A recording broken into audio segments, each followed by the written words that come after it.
شیطان بھی وہ شیطان جسے آج ہم شیطان کہتے ہیں، تو یہ سمجھو وہ اس ٹائم ان فرشتوں کا سردار تھا، اور ایسا سردار تھا کہ ساتوں آسمان پہ اس کا نام لکھا ہوا، کسی پہ عابد، کسی پہ زاہد، کسی پہ تقی، کسی پہ کچھ، یعنی اس طریقے سے نام لکھا ہوا۔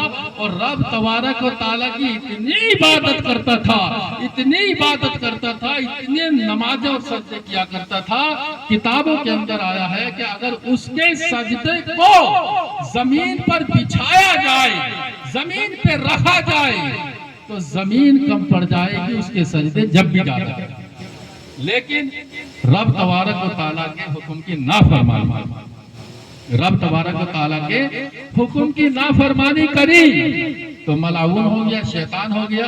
جب شیطان ہوا تو رب نے فرمایا کہ جا میری بارگاہ سے تو چلا جا، کہ چلا جاؤں، کہاں جاؤں؟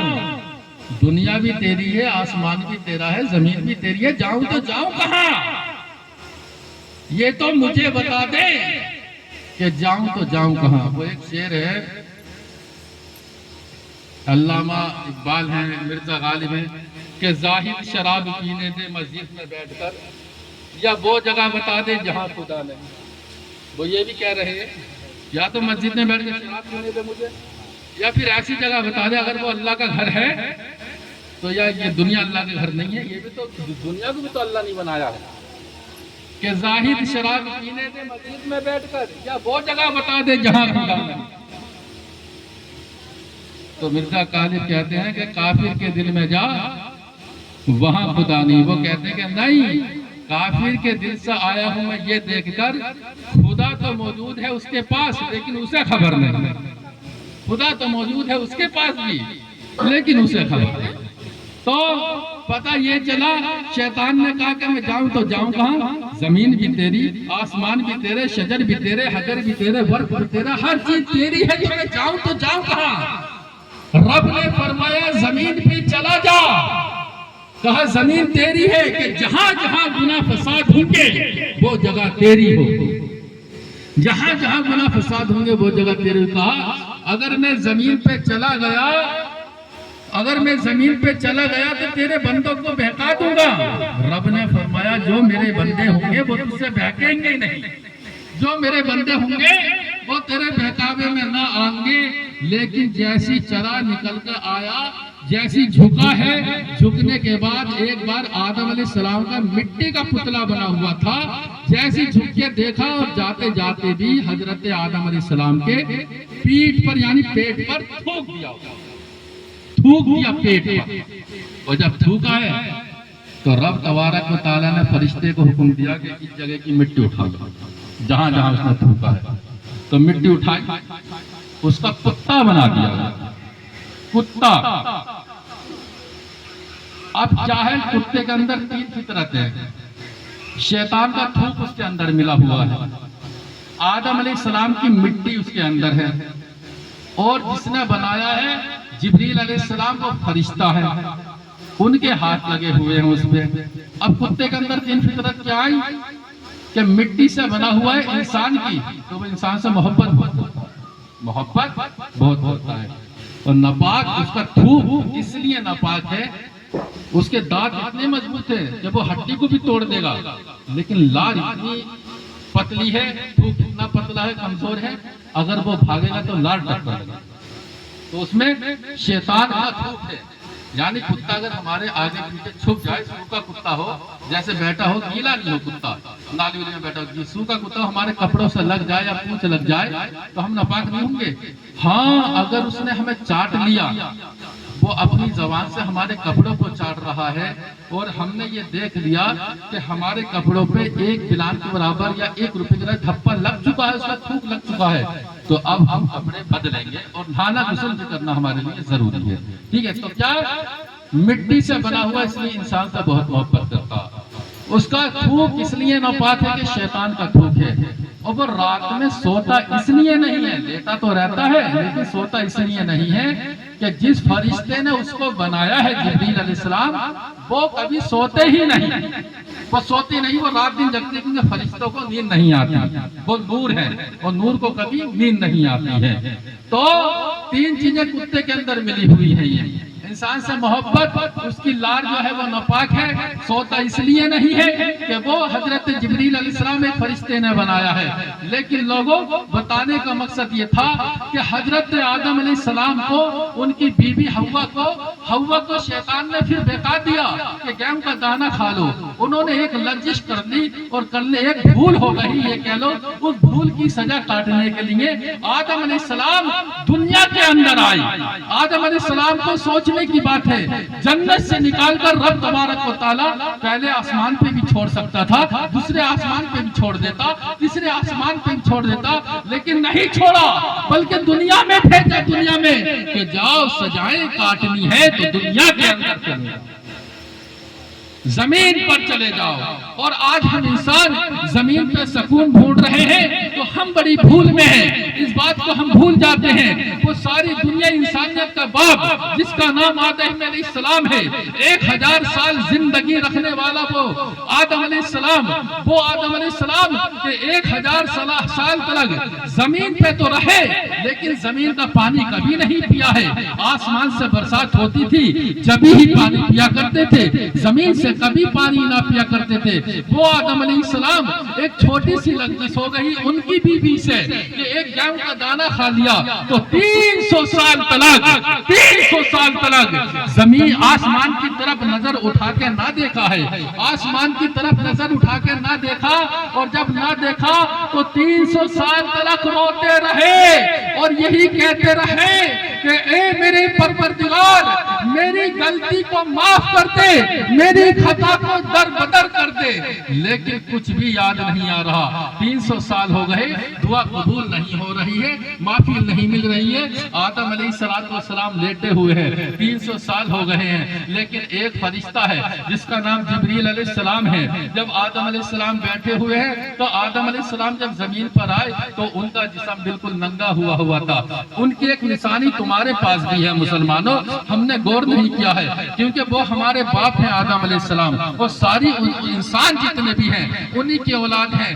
جب وہ بنا اس کے آئے تو انہوں نے اپنے جسم پر انجیر کے یا کسی چیز کے پتے باندھے ہوئے تھے، انہوں نے وہ پتے باندھ لیے، اس ٹائم پر کپڑا نہیں تھا، لیکن ان کے جسم کی کھال اس طریقے سے ہو گئی جیسے یہ اپنے ناخن ہوا کرتے ہیں۔ یہ ناخن جو ہے حضرت آدم علیہ السلام کے جسم کی کھال ہے، اور یہ ہر انسان کے ضرور ہوں گے، کیونکہ تمہارا باپ جو آدم علیہ السلام تھا اس کے جسم کی کھال ایسی ہی تھی۔ اب کیا دیا گیا ہے، اگر تم نخون کاٹ رہے ہو تو نخونوں کو نالی میں نہ پھینکو، بلکہ کہیں گڈھا کھود کے دبا دو، کیونکہ یہ تمہارے باپ آدم علیہ السلام کی نشانی تمہیں دی گئی ہے۔ ان کے جسم کی کھال ایسی ہو چکی تھی، لیکن آدم علیہ السلام ہے، آدم علیہ السلام لیٹے ہوئے ہیں، 3 سال ہو گئے ہیں، 300 سال ہو گئے ہیں، 300 سال رو رہے ہیں اور رب سے دعا کر رہے ہیں، اللہ میری غلطی کو معاف کروا دے، میری خطا کو در بدر فرما دے، لیکن کوئی التجا نہیں آ رہی ہے، کوئی معافی نہ مل رہی ہے۔ لیٹے ہوئے ہیں، بیٹھے ہوئے ہیں، اتنے میں جبریل علیہ السلام آتے ہیں اور آ کر ان کے پاس میں اذان دینا شروع کر دیتے ہیں، اور جیسے ہی پڑھتے ہیں اشہد ان محمد الرسول اللہ، اشہد ان محمد الرسول اللہ، تو آدم علیہ السلام کی آنکھیں کھلتی ہیں اور آدم علیہ السلام سوچنے لگتے ہیں کہ جب رب تبارک و تعالیٰ نے میرا پتلا بنایا تھا تو میرے اندر روح کو ڈالا تھا، تو روح میرے اندر رک نہیں رہی تھی، یہ کہہ رہی تھی آدم کے اندر اندھیرا ہے اور اندھیرے میں میرا دل نہیں لگتا، لیکن محمد کے نور کو میری روح کے میرے جسم میں ڈالا گیا اور پھر روح کو ڈالا گیا، تو پھر جسم کے اندر روح رک گئی، پھر بہار نہیں آ رہی، لیکن پہلے ٹھہرتی نہیں تھی، اب بہار نہیں آتی۔ تو میں نے رب تبارک و تعالیٰ سے پوچھا کہ اے میرے پروردگار، میرے اندر اب تو نے کیا ڈال دیا ہے جو روح میرے جسم میں رک گئی ہے، باہر نکل نہیں رہی ہے؟ رب نے فرمایا ہم نے محمد کے نور کو تمہارے جسم میں ڈال دیا ہے۔ کہ میں دیکھ سکتا ہوں اس نور کو؟ کہ ہاں دیکھ سکتے ہو۔ انگلی اٹھائی اور انگلی اٹھانے کے بعد انگلی پہ وہ نور ظاہر ہوا۔ جیسے ہی وہ نور ظاہر ہوا تو آدم علیہ السلام نے اس کا بوسہ لے کر آنکھوں پہ لگا لیا۔ تو پتہ یہ چلا کہ آدم علیہ السلام نے محمد صلی اللہ علیہ وسلم کے نور کو دیکھا، چوم کے اپنی آنکھوں پہ لگا دیا۔ اور اب یہ درس ہو گیا ہے، جب بھی اذان میں یہ بول آ جائے اشہد ان محمد الرسول اللہ، جب کہ تم سنو تو تم بھی اپنی انگلیوں کو چوم کے آنکھوں سے،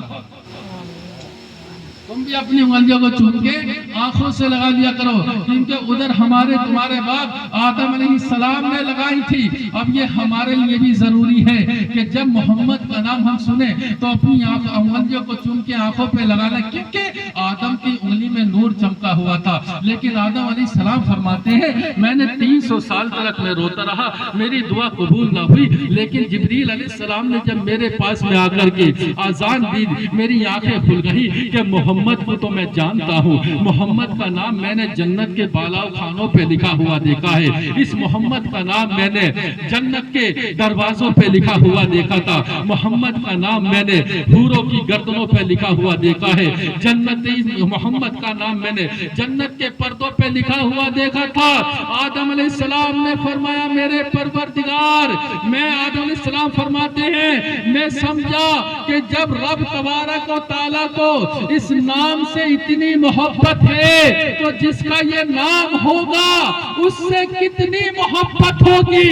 آدم علیہ السلام فرماتے ہیں میں اٹھا اور اٹھنے کے بعد میں نے دعا مانگی اللہم انی اسألک من فضلک برحمتک محمد، اے میرے پروردگار مجھے محمد صلی اللہ تعالیٰ علیہ وسلم کے صدقے سے میری خطاؤں کو معاف فرما دے۔ رب نے فرمایا آدم جا، تو نے محمد صلی اللہ علیہ وسلم کا واسطہ دے دیا ہے، ہم نے تیری خطاؤں کو معاف کر دیا، ہم نے تیری خطاؤں کو معاف کر دیا۔ اب مسلمانوں آدم علیہ السلام ڈائریکٹ مانگ رہے تھے اللہ میری خطاؤں کو معاف کر دے، میری خطاؤں کو معاف کر دے، لیکن رب تبارک و تعالیٰ معاف نہیں فرما رہا تھا۔ قرآن کے اندر آیا ہے فَتَلَقَّى آدَمُ بِكَلِمَاتِ رَبِّ، فَتَلَقَّى آدَمُ بِكَلِمَاتِ رَبِّ، اے آدم تم اپنے دعا مانگنے کے کلمات کو چینج کر دو، جو ڈائریکٹ دعا مانگ رہے ہو نا وہ قبول نہیں ہوگی، اگر مانگنا ہے تو محمد صلی اللہ علیہ وسلم کا وسیلہ مانگو۔ اور آج ہمیں بھی یہ ناز ہے، ہمیں بھی یہ ناز ہے، ہم یہ اندازہ لگا دیں اور سینے پہ ٹھوک کے کہیں کہ اگر ہمیں بھی جنت ملے گی تو وہ ہمارے اعمال کے بدلے نہ ملے گی، ہمارے اعمال کے بدلے نہ ملے گی۔ اگر کوئی سینہ ٹھوک کے یہ کہے میرے اعمال کے بدلے مجھے جنت مل جائے گی تو نا جناب، آپ تو نیکیاں کم کرتے ہیں، گناہ زیادہ کر بیٹھتے ہیں، میں نیکیاں کم کرتا ہوں، تمہیں لگتا ہے نماز پڑھا رہا ہوں، امام اللہ تعالیٰ قبول کرتا بھی ہے یا نہیں کرتا ہے؟ تم ہو کون سی نیکی کر رہے ہو یا گناہ کر رہے ہو؟ ہر انسان یہ جانتا ہے میں گناہ زیادہ کرتا ہوں، نیک کام کم کر رہا ہوں، لیکن یہ بات تو طے ہے جو گناہ کیا ہے وہ گناہ لکھا جائے گا، اور جو نیکی کری ہے یہ معلوم نہیں وہ قبول بھی ہے یا نہیں ہے، لیکن پھر بھی ہم کہہ رہے ہیں کہ ہم جنت میں جائیں گے، ہم جنت میں جائیں گے۔ تو جنت میں کس لیے جائیں گے؟ اپنے اعمال کی وجہ سے نہیں جائیں گے جنت میں، بلکہ جنت میں اگر ہم جائیں گے تو اس لیے جائیں گے کہ رب کے فضل و کرم سے ہم جنت میں چلے جائیں گے، کیونکہ رب کا فضل و کرم جو ہے وہ اتنا بڑا ہے کہ ہمارے گناہوں کو ڈھانک لے گا۔ نیند تو نہیں آ رہی؟ بات اچھی لگ رہی ہے؟ تم کہو تو بڑھا دوں، تم کہو تو میں ختم بھی کرنا، بتاؤ اور بڑھا دوں 4-5 منٹ؟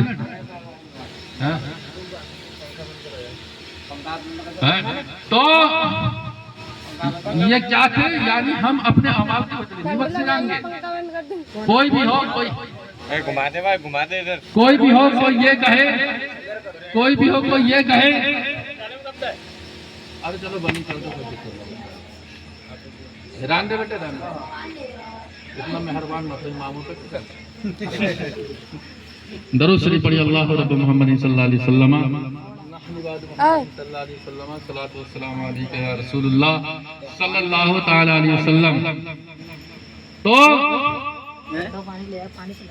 کیا فرمایا؟ توجہ فرمائیں. یہ بات کی بات نہ کرو، صرف 5 منٹ کی تقریر ہو رہی ہے. بات ہو تو چائے پانی ناشتہ پانی بات ہوگا انشاءاللہ تسلی سے بیٹھ کے. ٹھیک ہے نہیں ڈاکٹر صاحب؟ اب کوئی نہیں، صرف 5 منٹ کی بات ہے، میں پوری کرتا ہوں. بس ختم ہوتی ہے صلاۃ والسلام پڑھتے ہیں، پھر بیٹھ کے چائے پانی پئیں گے تمہاری جیسے بھی ہو. تو رب کا فضل اتنا بڑا ہے کہ ہم بخشے جائیں گے تو رب کے فضل سے ہم بخشے جائیں گے، کیونکہ اللہ کی رحمت بہت بڑی ہے. اللہ کی رحمت ہی ہمیں بخشائے گی. ہم یہ کہیں گے نہیں ہمارے اعمال ہمیں بخشائیں گے، تو اعمال تو ہمارے ایسے ہیں نہیں جو ہمیں جنت مل جائے. کہ اعمال تو ہمارے بہت خراب ہیں، اعمال تو بہت خراب ہیں. اگر ہمیں بخشوائے گی تو اللہ کی رحمت ہمیں بخشوائے گی. تو آج ایک اللہ والے کا میں ذکر کرتا ہوں صرف 5 منٹ کے لیے، کیونکہ اللہ والے کے نام سے یہ محفل میلاد ہے اور اللہ کے ولیوں کا ہی ذکر ہونا بھی ضروری ہے. اور صبح کو بکرا بھی اللہ کے ولی کے دربار میں جا رہا ہے، وہیں وہ ذبح ہوگا، وہیں اس کا تبرک بنے گا، وہیں غریبوں میں بٹے گا انشاءاللہ. اور ہم جیسوں کے تمہارے جیسوں کے منہ بھی پڑ جائے گا انشاءاللہ. وہ تبرک ہے، جسے اللہ کے والے کھلائیں گے وہ اسی کے منہ پڑ جائے گا. ٹھیک ہے نہیں؟ اور جسے وہ نہیں کھلائیں گے اس کے منہ نہیں پڑے گا. یہ بھی ہو سکتا ہے. تو ایک اللہ کے ولی ہیں جن کا نام ہے، ہم اپنی لفظوں میں کہتے ہیں بڑے پیر صاحب. پیروں کے پیر ہیں، میروں کے میر ہیں، روشن ضمیر ہیں، دستگیر ہیں. بڑے پیر صاحب ہیں. ان کا نسب جو ہے، ان کا شجرہ جو ہے، ان کے والد صاحب کا جو شجرہ یعنی ان کے جو باپ تھے، ان کا جو شجرہ ملتا تھا حضرت امام حسین سے جا کے ملتا تھا. اور ان کی ماں کا جو شجرہ ملتا تھا حضرت امام حسن سے جا کے ملتا تھا. تو جب کوئی آدمی ترقی پاتا ہے کسی بھی چیز میں ہو، کسی بھی چیز میں ہو، جب ترقی پاتا ہے تو لوگ دوستوں کے ساتھ ساتھ دشمنی بن جاتے ہیں، دشمن بھی ہو جاتا ہے سبھی دوست. تو بڑے پیر صاحب رضی اللہ تعالیٰ عنہ جیسے مدرسے سے فارغ ہوئے ہونے کے بعد اللہ تبارک و تعالیٰ نے انہیں کرامتیں دی تو وہ دشمنی پیدا ہو گئے. بھائی دشمن جب پیدا ہوئے تو دشمن ایسے ایسے پیدا ہوئے کہ بڑے پیر صاحب کو کسی نہ کسی چیز سے تکلیف پہنچانا چاہتے، لیکن نہیں، بڑے پیر تو بڑے. تو کچھ وہاں کے گنڈا آوارہ لڑکوں نے جو ایمان نہیں لے کر کے آئے تھے، ابھی ایمان میں داخل نہیں ہوتے، گنڈا آوارہ لڑکوں نے کہا کہ بغداد کے اندر بہت بڑے پیر ہو رہی ہیں اور لوگ بہت ان کے ہاتھ چوم رہے ہیں اور ان پر ایمان بھی لے کر کے آ رہے ہیں. چلو ایسا کرتے ہیں، لوگوں کا مجمع اکٹھا کرتے ہیں اور ایسا کرو ایک جنازے کی چارپائی لے کر کے آؤ، مجھے اس میں لٹا دو، اوپر سے چادر اڑا دو، بڑے پیر صاحب کے پاس لے جاؤ، حضور آپ کا چاہنے والا تھا، یہ مر چکا ہے، اس کی تمنا یہ تھی کہ میں مر جاؤں تو میری جنازے کی نماز بڑے پیر صاحب ہی پڑھائیں.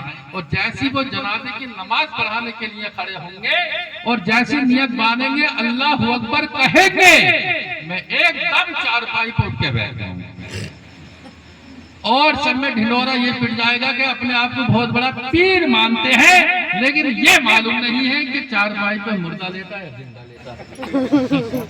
اب مقابلہ کس سے ہو رہا تھا؟ بڑے پیر صاحب سے. اب جب بڑے پیر صاحب ان کا نام ہے تو کچھ نہ کچھ تو کرامت ہوگی، اور ایسی ویسی کرامت نہیں ہے. جتنے بھی ولی ہیں سب کو ولایت وہیں سے ملتی ہے، وہاں مور لگ جاتی ہے تبھی وہ ولی بنتا ہے. جب مور نہیں لگتی تو وہ جادوگر تو بن جائے گا لیکن ولی نہیں بن پائے گا. یہ سمجھ لینا. تو یہی ڈھنڈورا پٹنے کے بعد بڑے بڑے شرارتی لڑکے آئے، جنازے کی کھٹیا منگانے کے بعد اس میں لٹا دیا گیا، جناب کو اوپر سے کپڑا ڈھک دیا گیا، اور بڑے پیر صاحب کے پاس لے گئے کہ حضور آپ کا چاہنے والا تھا، بڑی محبت کرتا تھا، اب اس کا انتقال ہو گیا ہے، لیکن جب یہ زندہ تھا تو یہ کہتا تھا کہ اگر میں مر جاؤں تو میری جنازے کی نماز بڑے پیر صاحب ہی پڑھیں۔ بڑے پیر صاحب تھے، آنکھیں بند کری تو عرش اعظم تلک کا دیکھ لیا، اور کیا دیکھا کہ سامنے جو پڑا ہوا ہے وہ مرا ہوا نہیں بلکہ زندہ پڑا۔ تو بڑے پیر صاحب نے آنکھیں بند کری تو بولے آنکھیں بند کرو، جنازے کی نماز پڑھا۔ آنکھیں بند کرنے سے کام نہیں چلے گا، جنازے کی نماز پڑھائیے۔ لیکن اس سے معلوم نہیں تھا کہ الٹی ہی چال چلتے ہیں دیوانے گانے عشق، آنکھوں کو بند کرتے ہیں دیدار کے لیے۔ جب آنکھیں بند کری تو عرش اعظم کا دیدار کر لیا، دیکھا کہ مرا نہیں ہے، وہاں سے پٹا نہیں ٹوٹا، سدرۃ المنتہا پہ یہ زندہ لیٹا ہوا۔ بڑے پیر صاحب نے کہا میں جنازے کی نماز نہیں پڑھاؤں گا، اسے لے کے جاؤ یہاں سے۔ بولے حضور یہ کون سی بات ہے، یہ تو آپ کا بڑا پکا مرید تھا، اس کی پڑھا تو دو۔ فرمایا میں نہیں پڑھاؤں گا، کیا رے اس کی پڑھا دو، اس کی تمنا تھی یہ۔ بڑے پیر صاحب نے کہا کہ میں نے پڑھا دی تو ہو جائے گی، یہ یاد رکھ لینا، اگر ہم نے پڑھا دی تو ہو ضرور جائے گی۔ کہنے لگے اسی لیے تو لے گئے کہ ہو جائے، پڑھاؤ تو ذرا۔ اب جماعت بڑے پیر صاحب نے کہا ٹھیک ہے صفے باندھو، صفے صاحب پیچھے کھڑی ہو گئی، زندہ لیٹے ہوئے ہیں۔ اب وہ یہ سوچ رہے ہیں جیسے اللہ اکبر کہہ کے نیت باندھیں گے ہم اٹھ کے کھڑے ہو جائیں گے اور کہہ دیں گے ارے یار بڑے پیر صاحب کے اندر کوئی کرامت نہیں ہے، تو ویسے بڑے پیر صاحب بن گئے کوئی کرامت نہیں ہے، یعنی ان کا ایک مذاق بن جائے گا۔ لیکن اللہ کا وہ ولی تھا کہ پیروں کا پیر، میروں کا میر، روشن ضمیر دستگیر، وہ پیر صاحب۔ اس کے بعد بڑے پیر صاحب نے کہا ذرا صفے تو باندھ لو، جیسی صفے باندھی، اور بڑے پیر صاحب کو لیٹے پڑے زندہ ہیں ابھی، لیکن جیسی بڑے پیر صاحب نے نیت باندھی کہ نیت کی میں نے نماز جنازہ میں 4 تکبیروں کے، ثنا واسطے اللہ تعالیٰ کے، درود واسطے محمد الرسول اللہ کے، دعا واسطے اس میت کے، جب یہ کہیے دعا واسطے اس میت کے، جب ان کی روح نکل جاتی ہے جسم ختم ہو جاتی ہے، اس ٹائم پہ دعا واسطے اس میت کے اللہ اکبر کہہ کے نیت باندھ۔ اب جنازے کی نماز جو ہوتی ہے وہ امام صاحب ہلکے ہی پڑھتے ہیں، یعنی قرات زور سے نہیں کرتے ہیں، اللہ اکبر۔ اب جو کھڑے تھے 3-4 پیچھے جو لے کے آئے تھے کندھے پہ رکھ کے، وہ کہہ رہے یار یہ اٹھا نہیں، یہ تو کہہ رہے تھے پہلی بار اللہ اکبر کندھے تو میں کھڑا ہو۔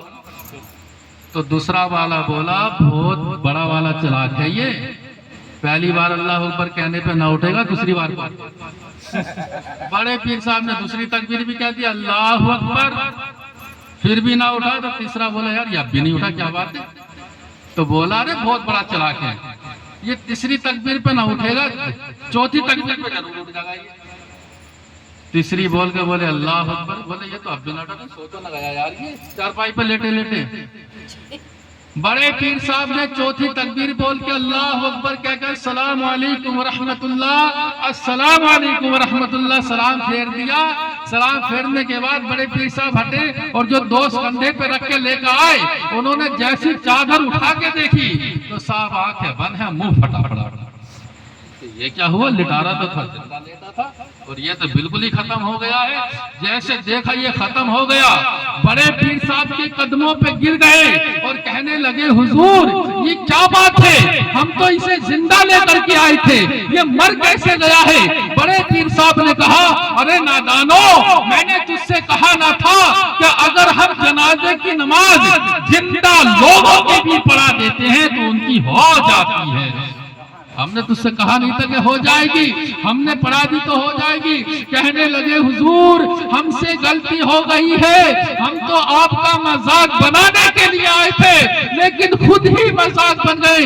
حضور اس کو زندہ کر دیجئے، آپ نے اگر اس کو مردہ کر دیا ہے تو اس کو زندہ بھی کر دیجئے۔ بڑے پیر صاحب نے فرمایا آج کے بعد ایسی مذاق تو نہیں، فرمایا حضور اس کو زندہ کر دو اور ہمیں کلمہ پڑھا کر مسلمان۔ تو بڑے پیر صاحب کے اندر رب تبارک و تعالیٰ نے وہ پاور بھی رکھی تھی کہ وہ سینے پہ ہاتھ رکھ کے تم بسم اللہ کہتے تھے تو مردہ زندہ بھی ہو جایا کرتا تھا.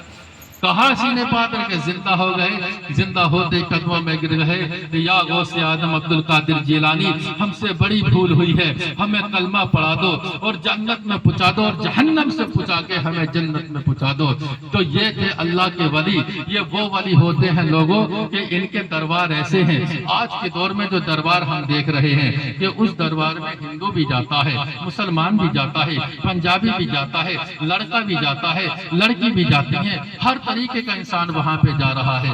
لیکن میرا عقیدہ یہ کہتا ہے, میں یہ سوچتا ہوں کہ اب تو ہے اللہ کے ولی اپنے مزاروں سے دور ہو چکے ہیں, اپنے مزاروں سے ہٹ گئے ہیں. کیونکہ آپ نے صابر پاک کا نام تو سنا ہے, کتنے جلالی تھے, ایسے جلالی تھے کہ ان کی بیوی ان کے لیے دودھ لے کے آتی ہے پہلی مرتبہ کہ میری طرف نظر اٹھا کے دیکھ لو, میں آپ کی بیوی ہوں. جیسی نظر اٹھا کے دیکھی تو ان میں آگ لگ گئی. یعنی اتنے جلال تھے, عورت کی طرف دیکھنا بھی گوارا نہیں کرتے تھے. اپنی بیوی پر نظر ڈالی تو آگ لگ گئی. لیکن آج صابر پاک کے مزار پہ دیکھو, عورت بھی ملے گی, آدمی بھی ملیں گے, لڑکے بھی ملیں گے, لڑکے بھی ملے گی, اور ہر طریقے کی خرافات بھی ہو رہی ہے. اب یہ ایسا لگتا ہے کہ اللہ والے اپنے مزاروں سے چلے گئے. کیوں؟ یہ لڑکیوں کا چہرہ نہیں دیکھ سکتے, عورتوں کا چہرہ نہیں دیکھ سکتے. اگر دیکھا اور انہیں جلال آیا تو نہ جانے کتنے موتے ہو جائیں گے, کتنے ختم ہو جائیں گے. تو پتہ یہ چلتا یا تو یہ اپنے مزاروں سے ہٹ گئے ہیں, اس ٹائم پر ہٹ جاتے ہیں, یا پھر جمال کی چادر اوڑے ہوئے ہیں, نور کی چادر اوڑ لی ہے. لوگوں کو ڈرانا نہیں چاہتے, لوگوں میں آگ لگانا نہیں چاہتے, جمال کی چادر اوڑے ہوئے ہیں. تو ہمیں عقیدہ یہ رکھنا چاہیے, اگر ہم ایک اللہ والے کے مزار پہ جاتے ہیں اور اس کے مزار پر پہنچ گئے, چاہے وہ کسی کا بھی مزار شریف ہو, ہم پہنچے تو پہنچنے کے بعد ہمیں دعا کیسی مانگنی چاہیے. ہمیں یہ نہیں کہنا چاہیے ہم خواجہ غریب نواز کے پاس پہنچے, یا خواجہ مجھے فلاں چیز دے دو, یا خواجہ مجھے فلاں چیز دے دو. ہم ڈائریکٹ ان سے نہیں مانگنا چاہیے. ہمیں کیا کہنا چاہیے, اے میرے پروردگار مجھے خواجہ غریب نواز کے صدقے میں لڑکا عطا فرما, یا میرے پروردگار مجھے خواجہ پیا کے صدقے میں میرے رزق میں برکت عطا فرما, یا میرے پروردگار مجھے خواجہ پیا کے صدقے میں ہر بیماری سے, ہر آفت سے, ہر بلاؤں سے شفا عطا فرما. یعنی کسی بھی مزار پر پہنچ جاؤ تو اس ولی کا صدقہ رب سے مانگو, کیونکہ اس ولی کا صدقہ مانگو گے تو آپ جانتے ہیں کہ اگر کسی سے لڑائی ہو جائے تو سیدھا کورٹ کے اندر نہیں جاتا, بلکہ پہلے تھانے میں جاتا ہے, پھر جا کر کے کورٹ میں خارج ہوتا ہے. ہونے کے بعد اسے بھی لڑنے کے لیے, جج کے پاس جانے کے لیے وکیلوں سے رابطہ کرنا پڑتا ہے, اور جب وکیل رابطے میں آ جاتے ہیں تو جا کر کے جج سے بھی ملاقات ہو جاتی ہے. تو پتہ یہ چلا جب اللہ سے ہمیں ملنا ہے, اللہ سے لینا ہے, تو ولیوں کا صدقہ مانگو, اور اسی طریقے سے مانگو. یا غریب نواز تم وہی ہو جس نے پورے انا ساگر کو اپنے پیالے میں بھر لیا. یا غریب نواز آپ وہی ہو جس نے ہندوستان کے اندر 95 لاکھ مسلمان بنا دیے. یا غریب نواز آپ وہی ہو جنہوں نے اونٹوں کو بٹھایا تو اونٹ اٹھے نہیں. یا غریب نواز ہمارے لیے بھی دعا فرما دو, ہماری ٹوٹی ہوئی قسمت کو سنوروا دو. یا غریب نواز ہمارے اوپر بھی اپنی نظر عنایت فرما دو. یا میرے پروردگار اس غریب نواز کے صدقے میں جو بھی کچھ تمہیں مانگنا ہو وہ مانگو. اللہ تبارک و تعالیٰ تمہاری دعاؤں کو قبول کرے گا. تو یہ ولیوں کے دوار سے دعا مانگنے کا طریقہ ہے. اب ہم چاہے مسجد میں بیٹھے ہوں, یا میلاد شریف کے اندر بیٹھے ہوں, یا کسی مزار شریف پہ ہوں, اگر ہماری نیت ڈگمگا گئی, کیونکہ آج کے دور میں نظروں کی حفاظت کرنا بہت ڈرا ہو گیا ہے, نظر کی حفاظت نہیں ہوتی, کیونکہ نظر اٹھاؤ تو اگر ہم بازار جا رہے ہیں, مزار جا رہے ہیں, یا میلہ جا رہے ہیں, کہیں بھی جا رہے ہیں, تو ہر جگہ عورت ضرور مل رہی ہے. عورت اس ٹائم آدمی سے کاندھے سے کاندھا ملا کر کام کر رہی ہے تو عورت ضرور مل رہی ہے. اگر ٹکٹ بھی کٹوا رہے ہو تو عورت سے ملاقات ہو رہی ہے. اگر کہیں بھی جا رہے ہیں تو عورت فی الحال تمہیں ملے گی, چاہے ڈاکٹر کی دکان پہ چلے جاؤ, یا ہاسپٹل میں چلے جاؤ, کہیں بھی چلے جاؤ, تھانے کے اندر جاؤ تو بھی تمہیں ملے گی. تو ہماری نظریں سب سے پہلے شیطان جو ہوتا غلط جگہ کچھ نظر زیادہ لے کر کے جا رہا ہے، تو اللہ والوں کے دربار پہ جاتے ہیں، ہماری نظریں ٹکراتی ہیں، لیکن اپنی نظروں کو بھی پاک کر لو۔ کیونکہ ایک واقعہ ہے، چھوٹا سا واقعہ، اس کو میں سنا کے بات ختم کرتا ہوں۔ ایک اندھا تھا، اندھا، شاید یہ واقعہ تم نے سنا ہو۔ خواجہ غریب نواز کے دوار پہ کھڑا ہوا تھا، یعنی ان کی درگاہ پہ کھڑا تھا، اور وہ یہی دعا مانگتا تھا، یا خواجہ غریب نواز مجھے آنکھیں دے دو، مجھے آنکھیں دے دو گے نا تو میں شادی کروں گا، شادی ہوں گی تو بچے پیدا ہو جائیں گے، بچے ہوں گے تو کوئی پڑھے گا کوئی لکھے گا، اور دنیا ہی میری آباد ہو جائے گی۔ یا غریب نواز مجھے آنکھیں دے دو، مجھے آنکھیں دے دو، میں شادی کروں گا۔ یا غریب نواز، یعنی 1 سال ہو گئے، 2 سال ہو گئے، 3 سال ہو گئے، آنکھیں نہ ملی۔ لیکن وہ دور چل رہا تھا اورنگزیب علیہ رحمہ کا، ان کا دور چل رہا تھا، وہ ٹائم پہ بادشاہ تھے۔ وہ خواجہ غریب نواز کے درگاہ پہ فاتحہ پڑھنے کے لیے، ان کی چادر کا بوسہ لینے کے لیے گئے مزار شریف کے پاس، تو وہ اندھا چلا کر بولا کہ ان کے مزار پہ کوئی نہ کہیو، کیونکہ تم تو 5-5 منٹ کے لیے آتے ہو، اور میں 3 سال سے آنکھیں مانگ رہا ہوں، یہ 3 سال میں مجھے آنکھیں نہ دے سکے تو تمہیں 5 منٹ میں کیا دے دے۔ کیا رہا غریب؟ وہ اورنگزیب پہنچنے کے بعد بولے، اوئے تو مجھے جانتا ہے کیا؟ کہ نہیں، میں تو تمہیں نہیں جانتا ہوں، تو ایسی باتیں کیوں کر رہا ہے؟ کہ میں صحیح کہہ رہا ہوں، تم تو صرف 5 منٹ کے لیے آئے ہو، میں 3 سال سے مانگ رہا ہوں۔ کہ کیا مانگ رہا تھا؟ میں آنکھیں مانگ رہا ہوں، مجھے آنکھیں نہیں دیے غریب نواز نے۔ کیا اچھا سن، مجھے جانتا نہیں ہے لیکن سن لے، میرا نام ہے اورنگزیب عالمگیر، اور یہ ہے میری ننگی تلوار، اس کو پکڑ اور سن، میں 5 منٹ کے لیے درگاہ کے اندر جا رہا ہوں، خواجہ غریب نواز کا بوسہ لینے کے لیے 5 منٹ کے اندر باہر آ جاؤں گا، اگر تجھے آنکھیں نہ ملی تو میں تیری گردن بھی کاٹ دوں گا۔ ہائے جب اتنا کہا ہے تو اندھے کے پسینے چھٹ گئے کہ یہ کیا ہوا؟ ابھی تو آنکھوں سی بات چل رہی تھی، اب تو گردن گئی۔ گردن، اور بادشاہ وہ ایسے تھے کہ وہ مارتے بہت، گردن بہت اڑاتے۔ کہ یہ کیا ہوا کہ ابھی تو آنکھوں سے بیت رہی تھی تو اب تو گردن بھی گئی۔ اب جیسی ننگی تلوار ہاتھ میں دی ہے اورنگزیب نے، اور کیا گئے ہیں 5 منٹ کے لیے صرف اندر جا رہا ہوں اور واپس لوٹ کے آؤں گا، اگر تجھے آنکھیں نہ ملی تو تیری گردن بھی الگ کر دوں گا۔ جب اتنا کہا ہے، اندھا تلوار کو تو ایک سائڈ میں رکھتا ہے، اور خواجہ غریب نواز کی چوکھٹ کو پکڑ کے کہتا ہے، یا میرے خواجہ، یا میرے خواجہ، اندر گیا ہے باہر آنے والا ہوگا، اگر آپ اللہ کے ولی ہو تو میں تم سے آنکھوں کی بھیک مانگتا ہوں، صرف 5 منٹ کے ہی لیے دے دو، مگر دے دو، اگر آنکھیں نہ ملی تو میری گردن ہی کٹ جائے گی۔ جب رو کے چلا کے لپٹا ہے اور دل سے دعا مانگی ہے تو وہ اورنگزیب آئے ہیں تو دیکھا تو بالکل صحیح کھڑا ہے، یعنی آنکھیں مل گئی، آنکھوں میں روشنی آ گئی۔ دیکھا اورنگزیب نے کیا ہوا، آنکھیں مل گئی کہ حضور مل گئی، اب کیسے ملی؟ کہا حضور 5 منٹ کے اندر مل گئی، کہ 3 سال سے تو آنکھیں نہیں مانگ رہا تھا بلکہ خواجہ پیا پہ احسان کر رہا تھا، آج تو نے دل سے مانگا ہے تو جا تجھے آنکھیں ہی عطا ہو گئے۔ تو اللہ والے کا یہ کردار ہے، ہم دل سے جائیں، ایمان کے ساتھ جائیں، نیک نیت سے جائیں، انشاءاللہ اللہ والے ہمارے ضرور سنتے ہیں۔ یہی اللہ والے ہیں جن کے در آباد ہیں تو ہمارے گھر آباد ہیں، اگر یہ نہیں ہوتے تو انشاءاللہ ہم بھی جنہ کہاں پڑے ہوتے، ہم بھی کسی مورتی کے آگے کہیں نہ کہیں کچھ نہ کچھ تو کر رہے ہوتے، اگر یہ نہیں ہوتے تو اتنا مجھے اندازہ ہے۔ لیکن ان سے محبت کرنی چاہیے، ان کے مزاروں پہ جانا چاہیے، ان کی فاتحہ لگوانی چاہیے۔ ہر جمعرات کو جب کھانا بناؤ تو اس وقت تک کھانا نہ کھاؤ جب تک بڑے بوڑھوں کی، اللہ والوں کی تم فاتحہ نہ لگوا لو، کیونکہ نبی فرماتے ہیں لوگوں جب تمہارے گھر سے تمہارے بڑے بوڑھے چلے جاتے ہیں تو جمعرات کے دن وہ تمہارے گھر کے دروازوں پر آتے ہیں، آنے کے بعد یہ دیکھتے ہیں کہ کوئی ہمارا بیٹا ہے یا بیٹی ہے یا بیوی ہے ہمارے نام کی کوئی نیاز لگا رہی ہو، فاتحہ لگا رہی ہو، کچھ تبرک رکھا ہو، وہ اس کی خوشبو محسوس کرتے ہیں، اور جو قرآن کی آیتیں پڑھتے ہیں جو بھی فاتحہ لگاتا ہے تو وہ ان کو ثواب پہنچاتا ہے، تو انہیں انہیں سکون ملتا ہے اس چیز کا. لیکن وہ جمعرات کے دن آتی، جیسے جمعرات کے دن ہم فاتحہ نہیں لگاتے کیونکہ ہمارے طریقے بدلے ہوئے ہیں. مغرب کے بعد کھانا ہم نہیں کھاتے، کوئی 9 بجے کھاتا، کوئی 10 بجے کھاتا. تو وہ روحیں لوٹ جاتی ہیں. لوٹنے کے بعد جمعے کے دن مسجد کے اندر آتی ہیں کہ شاید ہمارا بیٹا یا کوئی نہ کوئی یہاں پر ہمارے لیے کچھ دعا کرے، کچھ نہ کچھ کرے. اگر وہ مسجد میں بھی نہیں کرتا ہے تو کچھ دن کے بعد وہ اسے سپنے میں آنے لگتے ہیں.